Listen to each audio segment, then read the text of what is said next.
Springfield at Live Well Spinal Care. So today is day 10 of our mobility challenge. And I'm going to focus a little bit more on the shoulders. I tend to do these videos with areas that I feel that I might need a little bit of work that day. So lately I've been feeling tension in my upper mid back and my triceps, since a lot of the work I do is using my shoulders. So I'm thinking I'm not stretching like I should be. I should be warming up my shoulders in the morning. I should be stretching after I use those muscles. So if you're doing some sort of activity where you're lifting things or you're using your upper body a lot, it's a great idea to take time to stretch, which I know a lot of us don't. So I'm gonna take the time to do each one of these things, and that way if you're watching this video, you can do it with me. So one of the best ways to warm up the shoulders is just circles. So I'm going to rotate my shoulder in a big circle. And when I start this, I can feel like a clunking in my shoulder. But the more circles I do, usually that clunking settles down and there's no clicking, or it feels like it's moving better. So I can't say, oh, just do 10 shoulder circles, but if you want a number, I would say 10 to 20. Otherwise, I would say try to just do the circles for about a minute or so until you feel like there's a little bit more smoothness to that circle. So already the clunking is starting to get less. And then I'm going to make sure we do both sides. So while you're doing this, this does stimulate the brain. So if you're tired at your desk, this could be just an activity, not necessarily for your shoulders, but for you to stand up and do this for a couple of minutes. It'll wake you up, and then it'll give you a little bit more focus for whatever work you're doing. So this side is not as clunky, but I do feel some tension here on the top, so I'm just gonna finish off with a few more reps. Hopefully you're doing them with me. Okay, all right, and then the next thing we're gonna do is stretching the biceps and the triceps. Triceps is more obvious, but biceps is kind of tough. So what you'll do is you'll just kind of like reach back and turn the thumbs down and reach through your fingertips. So you're gonna get some stretch through the bicep this way, and then you can turn the thumbs up and open up the palms and really reach back, reaching through your fingertips. So we wanna be holding this for 15 seconds. So if you feel stretch on one more than the other, then maybe just aim for that one with the thumbs up or the thumbs down, and hold for at least 15 seconds. So maybe just a few more seconds here. Cool, all right, and then the triceps. So I got both biceps at the same time there. So we're gonna hit the triceps. So the triceps insert right here, and then, well, they originate here, and they insert on the back of the elbow. So if your triceps are tight, that can give you some bursitis in the elbow. That can also lead, and the biceps as well, lead to problems with like a tennis elbow. So make sure you don't just work around the elbow, but you work higher up that kinetic chain. So for the triceps, maybe you know this one, maybe you don't.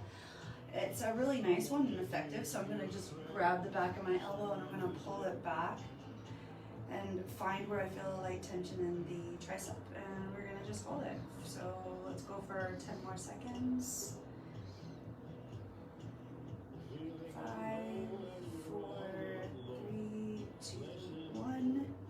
Alright, let it down, and then we're gonna go to the other side for 15. Now if you count fast, make sure you count to 20 or 30 instead.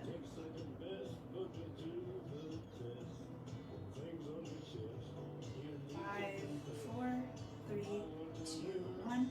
Okay, so now we're gonna get the top of the shoulder, so the deltoid here. If you ever have any pain in here or tenderness, it could definitely be because the deltoid is tight. So that muscle helps to raise your arm up. If you are elevating your arm out here to work on your computer or your mouse, this one can get a little bit burny, and so maybe if you do some, use a tennis ball up against the wall like I showed in an earlier video, to get some massage in there and get some circulation.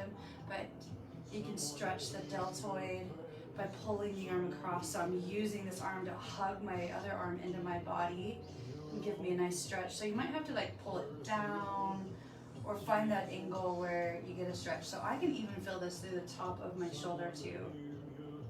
Okay. So we're gonna do this for 10, 9, 8, 7, 6, 5, trying to count slow. 3, 2, 1, switch. Deltoid, other side, 15,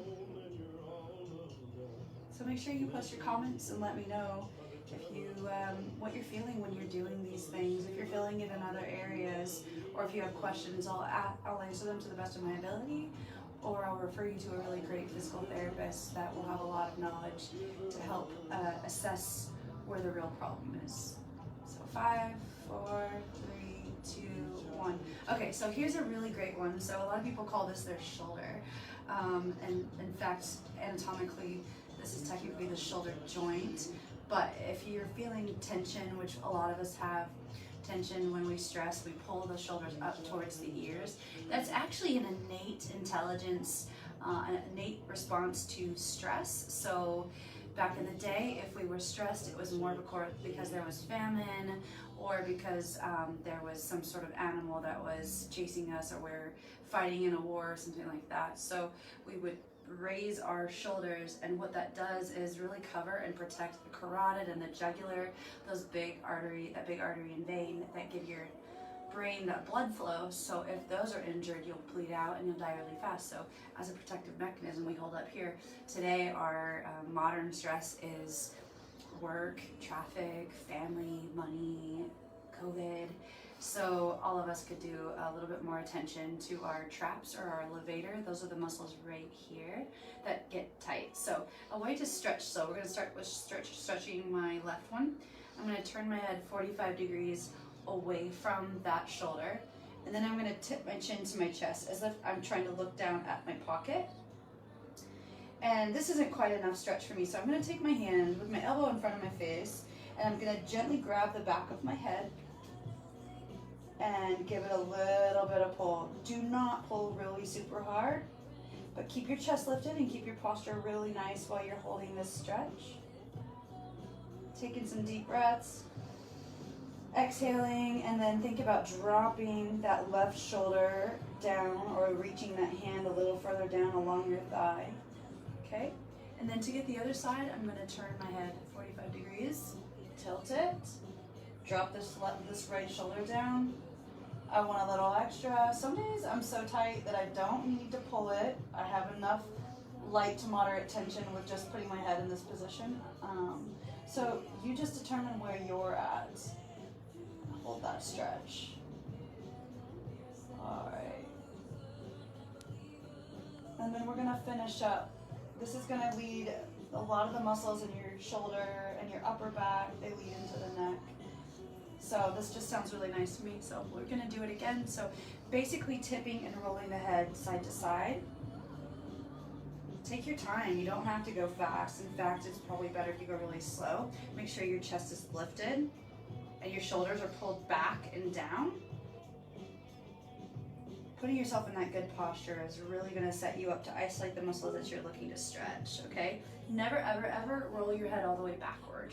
So just forward, just that 180 in the front. So if you're sitting at your computer or your desk, that's another good one to just release any tension that's built up. So today is day 10 of our mobility challenge. Let me know if you have questions or you have certain areas that you would like me to go over tomorrow. Have a great day.